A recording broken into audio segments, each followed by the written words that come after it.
Hello children, welcome back. In my last video, I have started the concept of reducible equations to the pair of linear equations. एक question हमने discuss किया था. अब इस video में मैं आपको एक और एग्जाम्पल लेकर के इक्वेशंस को रिड्यूस करना बता रही हूँ.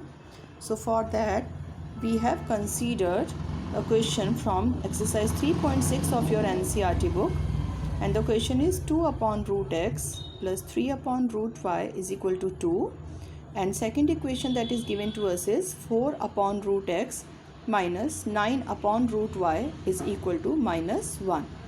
जैसे मैंने आपको पहले भी बताया, अब इस इक्वेशन में x पर रूट है, यानी कि अगर हम देखें तो x की पावर कितनी हो जाएगी 1/2. तो ये लीनियर इक्वेशन तो नहीं हो सकती, क्योंकि लीनियर इक्वेशन में मैक्सिमम डिग्री हमेशा 1 होती है. अब यहाँ मैक्सिमम डिग्री जो है वो 1/2 है. तो इसे हमें इक्वेशन लीनियर इक्वेशन की फॉर्म में रिड्यूस करना होगा. तो अगर हम इन दोनों इक्वेशंस को रीराइट करें, मैंने इस 2 को देखिए सेपरेट कर दिया, 1/√x को सेपरेट कर दिया, 3 into 1/√y is equal to 2. हम इसे ऐसे लिख सकते हैं, इसमें कोई प्रॉब्लम नहीं है क्योंकि बीच में मल्टीप्लिकेशन का साइन है. Similarly the second equation. Now you can see that this 1/√x we are having in first equation as well as in second equation, and these are the terms which are creating trouble to the solution of our equations. तो हम इन्हीं को substitute कर देते हैं. तो इनमें हमें सबसे पहला काम जो करना है वो यही करना है कि हमें ऐसे टर्म्स को ढूंढना है जिन्हें हम सब्सटीट्यूट कर सकें. तो मैं 1/√x को is equal to a substitute कर दूंगी, और 1/√y जो है उसे मैं b सब्सटीट्यूट कर देती हूँ. तो जहाँ पे मुझे 1/√x दिखेगा उसकी प्लेस पर मैं a पुट करती चली जाऊँगी, जहाँ 1/√y दिखेगा उसकी प्लेस पर मैं b पुट करती जाऊँगी. तो मुझे इक्वेशन नंबर 5 और इक्वेशन नंबर 6 मिल गए.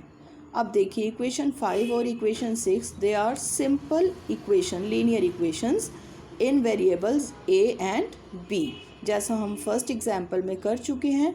अब हम इन दो इक्वेशंस को किसी भी एक अलजेब्रिक मेथड से सॉल्व कर देंगे.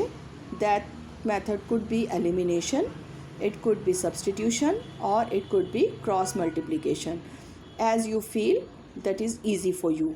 अब मैंने यहाँ एलिमिनेशन मेथड से सॉल्व किया है क्योंकि मुझे दिख रहा है कि b यहाँ पर माइनस में है और यहाँ प्लस में है, और मैं इस 3 को अगर 3 से मल्टीप्लाई कर देती हूँ तो मेरे कोफिशिएंट्स बहुत आराम से बहुत इजीली सेम बन सकते हैं.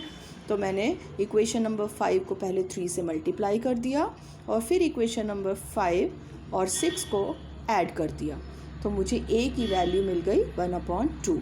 अब इस a की वैल्यू को मैं किसी भी इक्वेशन में 5th में या 6th में सब्सटीट्यूट करती हूँ तो मुझे b की वैल्यू मिल जाएगी.